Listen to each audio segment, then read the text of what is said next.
oli ku sejja boda, oli mu taxi, oli mu saluni, oli mu getu ne banombaluka n'ebirala efaanana bwe bityo.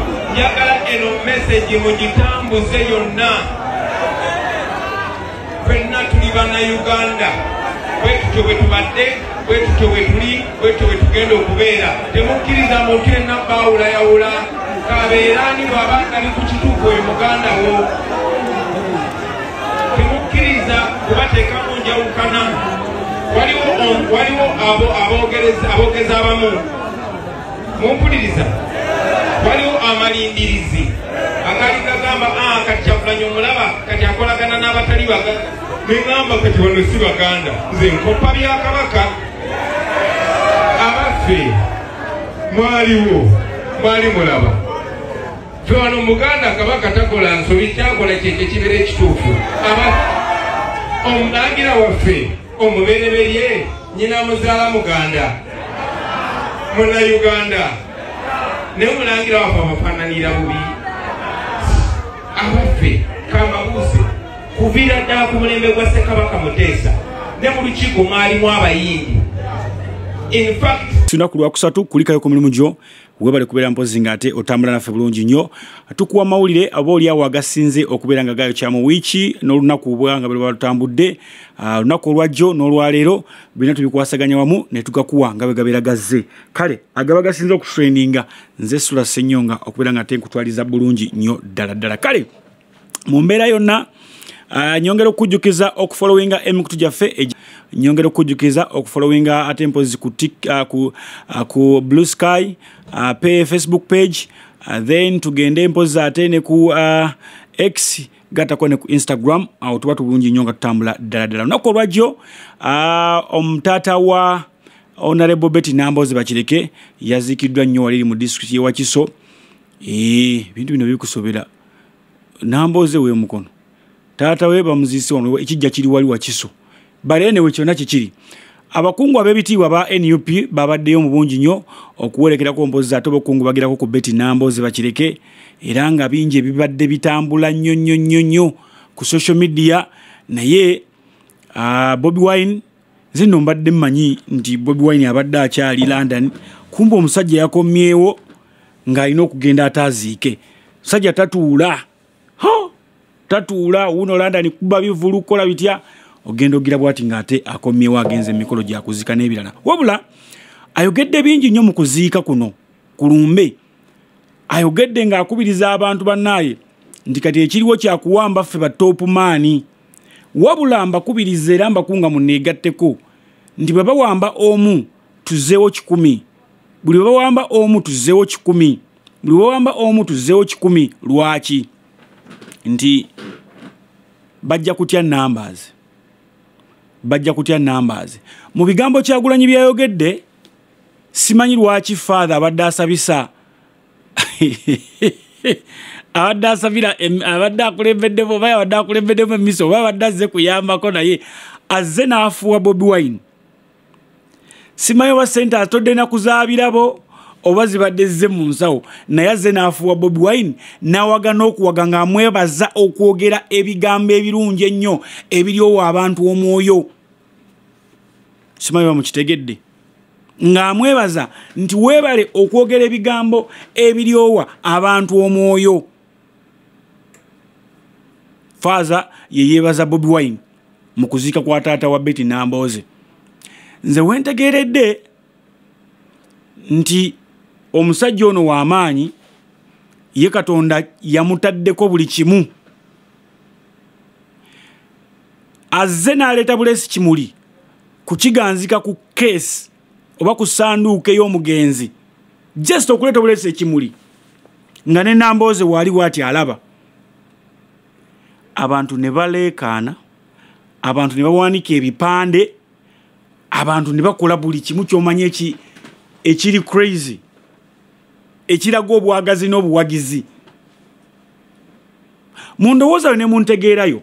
Omanyi mugenda ne mugamba abantu bano nti bayaaye, bantu bakozi bafujjo, bantu bakozi batya. Mwe mulowooza lwaki omuyaaye omuyaga yandibadde ate awagirwa nnyo Father lwaki yandibadde amukubira mu ngalo lwaki yandibadde amuwanikira emikono waliwo ekikyamu kyemutannalaba nga mwe mujja kulowooza nti abo bayaga. Long time ago abakola CRE oba Divinity, these guys were called the clergymen. Babayitanga ba clergy. Bwe walabanga bavuddeyo nnyo mu nsonga ez'okwenyigira n'okuwendowooza zaabwe mu by'obufuzi, olwo omanyi oluusi omukulembeze kyalinga kiganyira omukulembeze oyo yakakibwanga oluusi okuvaako oba n'aggyibwako. Era bo tebajjanga nnyo nti beenyigire mu nsonga z'ebikulembeze by'obufuzi bw'eggwanga mu nsi z'abazungu eyo. Ne wano mu Uganda ne kijja, era mwalaba Archbishop Janani Luwumu yavaayo nnyo n'avumirira ebikolwa bya Idi Amin Dada ebiseera ebyo yali president w'eggwanga lyattu Uganda, n'abivumirira n'agamba nedda, enough is enough. Mwanattu omusajja oyo yattibwa, Archbishop oyo yattibwa, era mujjukira tubukuza wano olunaku lwe. Naye nga si ye yekka yattibwa,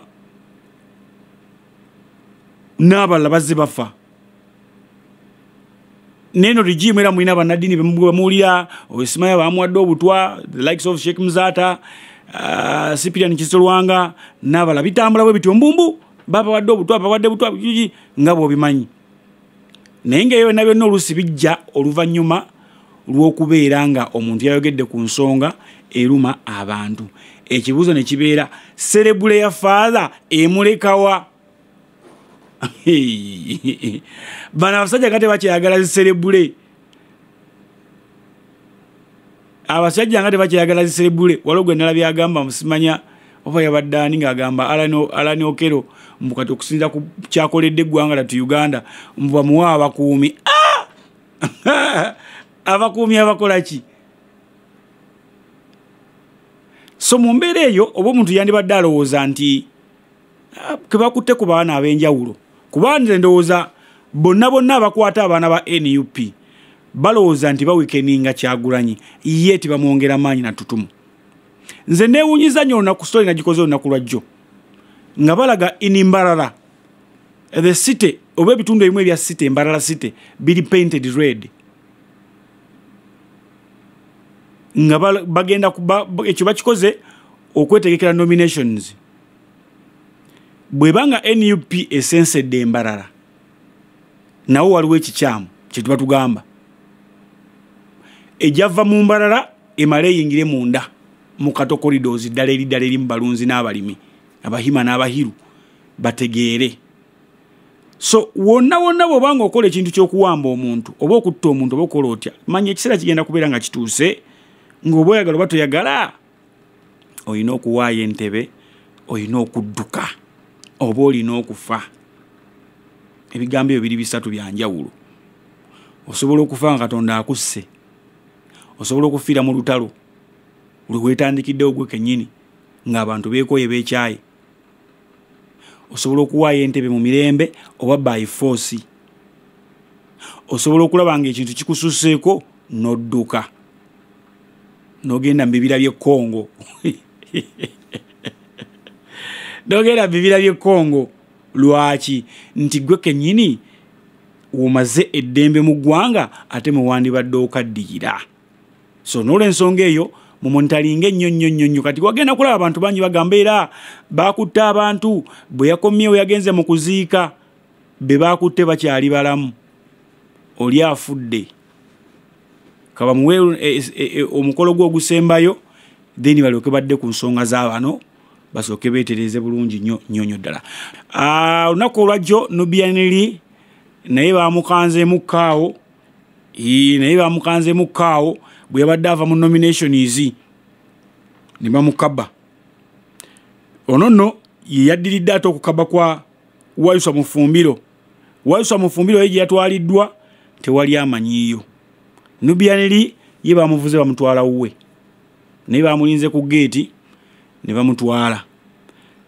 Oli agenda kuwa endowooza agambe nti are they trying to frustrate abantu bano baleme kunominatingibwa? Ngenza okukola okunoonyereza nga bangamba nti omuntu bwe bati bamusalidde musango, for instance nga waiswa mufumbiro singa bamusimba mu kooti ne bamuvunaana omusango gwa unlawful drilling omulamuzi n'amala n'amugamba tukusalidde ekibonerezo kya myaka 2 eruzira awo abatakyasobola kubeera nominated na kwesimbawo but bw'abeera nga bamusomedde busomezi musango ne bamuteeka ku alimanda munnaye n'entebe bagironda ne bekiba kifaananyi kikalu bakironda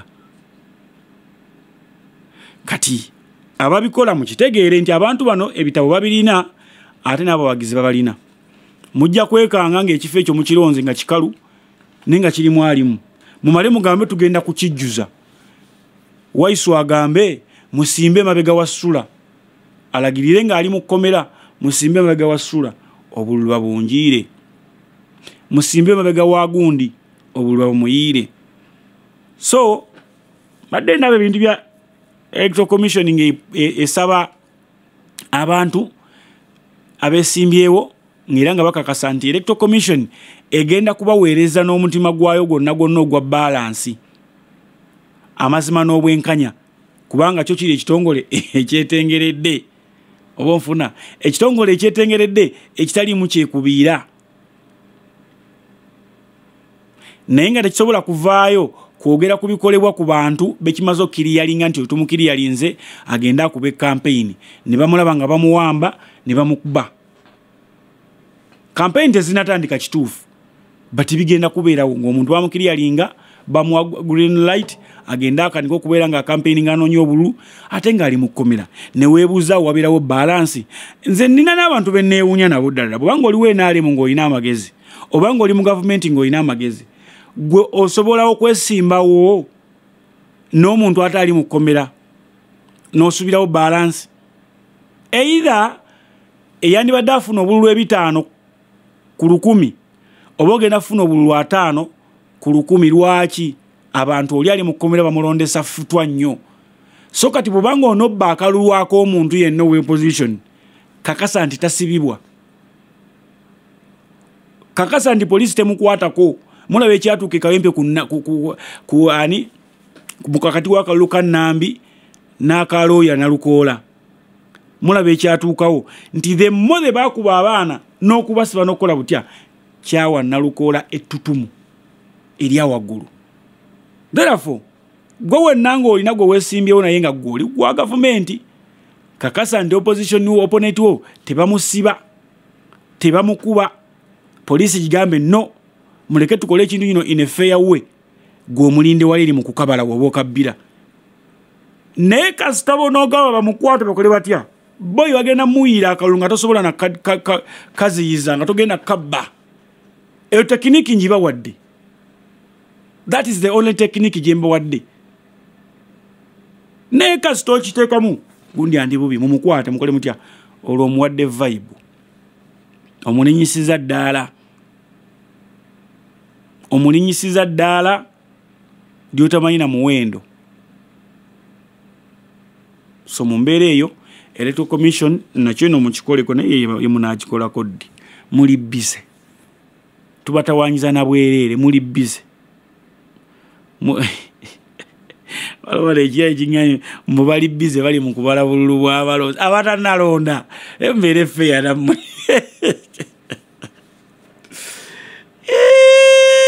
abantu tebanalonda ate baba bali bize bali mu kubala bululu nedda bali mu kuwandiisa si kubala owaage bali kubeera mpozi nga ate otambula nange oli nange obeera nange obulamu bwonna ate mpozi nga tutambulira wamu bwenti waliwo bambi omusajja bamuyisa Dipak oba muyindi Rogers Dipak ono abadde driver wa general manager naye ate bwe ndaba ekifaananyi kye kibataddeyo ndabanga alinga abana abayindi ino omuyindi abadde avuga ye driver tubali tumanya abayindi bagundi abayindi babeera bo ba boss naye ate mu kuwandiikibwa wanene okusinza ku red paper bw'ekooti nze eraga nti Dipak Rogers abadde ate driver wa Jackson Twinamasiko naye nno abakozi bano ono gwe bakoonye abadde akola mu kitongole kimanyiddwa nga Africa Polysac Industries Limited. Africa Polysac Industries Limited bali mukono kati ono avuga forklift azenga avuga jukira forklift ina ngombe ndowooza najja n'akoona munne mukumuli nyandowooza ne baleekaana n'asiba nadde emabega n'avaayo ajja alabe munne bamukoonye n'amusitula n'amugjawo.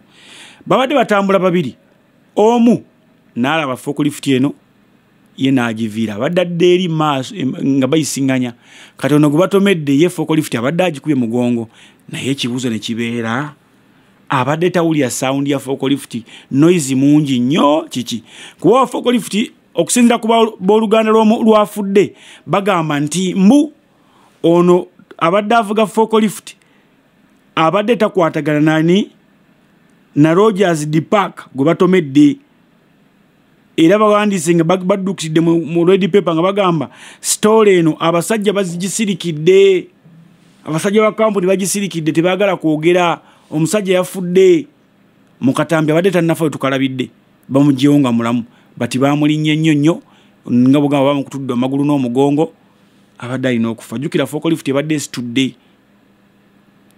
Should we take it as an accident oba bamutemudde butemuzi nga se intentionally? Osobola okutuna ku kavidiyo ako gye kali nnyo ku page ya red paper genda yolabe kavidiyo ako nga boli atomera kyabadde intentionally done oba it was an accident. Twegendereze nnyo nga tuli ma factory ago nga tukola ebyuma bibatema emikono lwa bulagajjavu wammwe. Oli mu operating a machine ate oli ku internet oli ku simu smartphone oli mu kwogera oba okola tya. Ndabaka abaana abalinnye emiti gy'amasannyalaze abo etteeka eribafuga olina okubeera ne safety gadgets zonna oyambadde enkofiira oyambadde engatto olina omusipi n'ebirala. Ekirala tolina kuwalampa muti ogwo ng'olina essimu.